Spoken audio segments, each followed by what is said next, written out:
And he told him, "Oh, Abdul Muttalib, tell me what you need." So he's expecting that the grandfather of the Prophet Muhammad ﷺ, he's going to tell him, "Oh, we submit to you, or we're going to fight you, or this or that."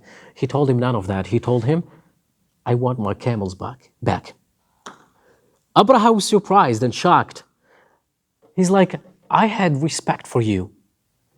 You have this dignity. I was expecting something else, and you're telling me you want your camels back? What about your people? What about your city?" He told him, "Those camels, I am their Rabb," because in Arabic, Rabb is the owner or the caretaker. He told him, "Mecca has a Rabb, has a Lord that's going to take care of it." He said, "Okay." He said, "Listen." Abraha told him, "Look, go back, tell your people, I'm not here to fight you, I'm here to destroy the Kaaba." So he gave him his 200 camels. Abdul Muttalib goes back and he tells the people, "Look, he's insisting to destroy the Kaaba. Go to the mountains. I don't want anybody hurt. Go to the mountains and keep watching." As Abraha charges to destroy the Kaaba, he had an elephant, because the Quran mentions only, in some stories they say a lot of elephants, but in the Quran it says only one elephant. أَلَمْ تَرَ كَيْفَ فَعَلَ رَبُّكَ بِأَصْحَابِ الْفِيلِ. One. So even the elephant has a name. His name is Mahmud. The elephant, his name is Mahmud. So as they got closer to the Kaaba, the elephant pauses, stops. The elephant is not going anywhere. You turn the elephant to any directions, the elephant runs. You turn the elephant towards the Kaaba, he's not going anywhere. And we'll leave you excited till next class, inshallah. And we'll finish with the story of the Prophet Muhammad ﷺ and the birth of the Prophet Muhammad ﷺ. And do you have any questions? There's a lot of names. I know it was a lot of names. Right. And a lot of places. I don't know, I think maybe a visual would be, like, I'm bad with names. Yeah. Yeah, like a map. Yeah. SubhanAllah, those incidents are historical incidents, are very important. And like I said, you cannot dissect them from the, like, you just can't go into the seerah of the Prophet Muhammad ﷺ without mentioning these very important incidents. Otherwise, you will miss a lot of things that make sense in the future. Like what I mentioned today, but there will be a lot of things that make it easier for you to understand a lot of things. Next week we'll talk about the birth of the Prophet Muhammad ﷺ, how he was born, because he was born during the year of the elephant. And this is the incident of the elephant. And you will understand some of these incidents that we mentioned today. I think like one of the key takeaways for me was just those instances where it went from Tawheed to polytheism. Right, that was the... He's up against so much of that. Prophet Muhammad, like they didn't want to stop worshiping the idols. I was wondering, how did they come to worship idols at that extent? So yeah, You know, that a lot of That one person, Abu Luhay, yeah. He's the one that changed the worship of Allah subhanahu wa ta'ala, monotheism, just because he brought one idol from the Amaliq from Syria. Subhanallah. And it's good though, because sometimes we're like, how did the idols come there? Or we wonder what the Jews are doing there. Well, how did they get there? So this history is important. Right, and that's why scholars, like for example, scholars recommend, the majority of scholars recommending to study Islam, to start with the first number one is to start with the concept of Allah subhanahu wa ta'ala in Islam, the concept of God in Islam, because it is very important, because the concept of Allah, of God in Christianity or Judaism are different. So they recommend studying the concept of God in Islam. And then after that, they recommend studying the second thing in Chronicle, to study the story of the creation.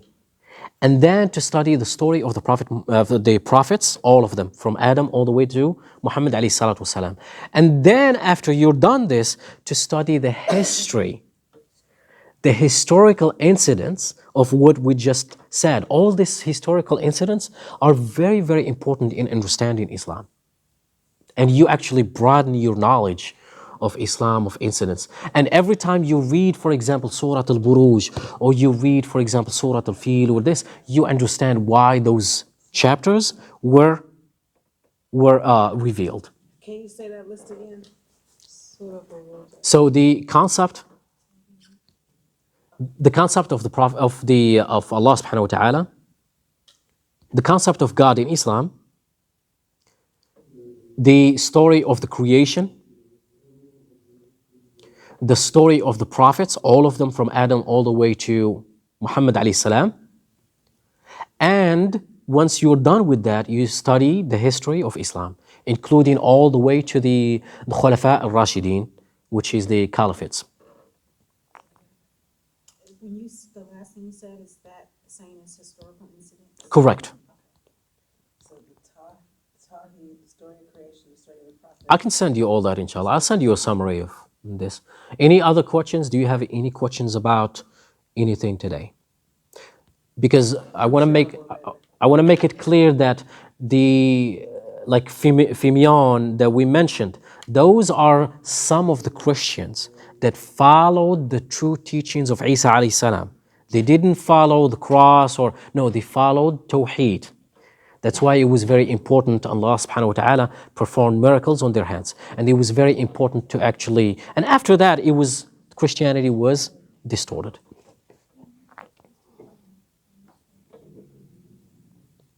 If there is no other questions, we'll close it inshallah. But if you remember any questions, you can always send them our way. Or you can quiz us because And when we get to the story of Nuh alayhi salam, we'll talk about how the Arabs originated. It's a very interesting story. Center lectures and Surah Fil. Surah Fil is the story of the elephant, and Surah Buruj is Al-Buruj is the story. The name of the surahs. Yeah. I could read them. So I'll send it to you. And every time you read that surah, you'll remember that historical incident of what happened. And even the Prophet Muhammad alayhi salatu wasalam said many hadiths about it. Because I think I got lost a little bit in the cities. Yeah, I can send you a summary if you would like. I can send you a summary of what we said today. And of course, the recording, you can listen to it. Oh, I forgot she made a recording. Yes. I know it's too much information. Sometimes it can be a lot of information. It's not too much. It's the names.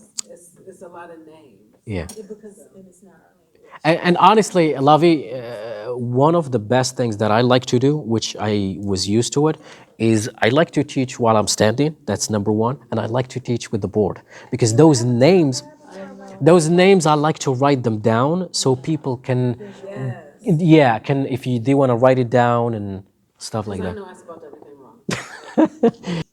Next week, we'll focus, inshallah, on the birth of the Prophet Muhammad alayhi salatu wasalam, and inshallah, it's very interesting. I'm always excited about the stories of the Prophet because that's one of the things that we learned when we were young at the masjid. It was always interesting. We loved it.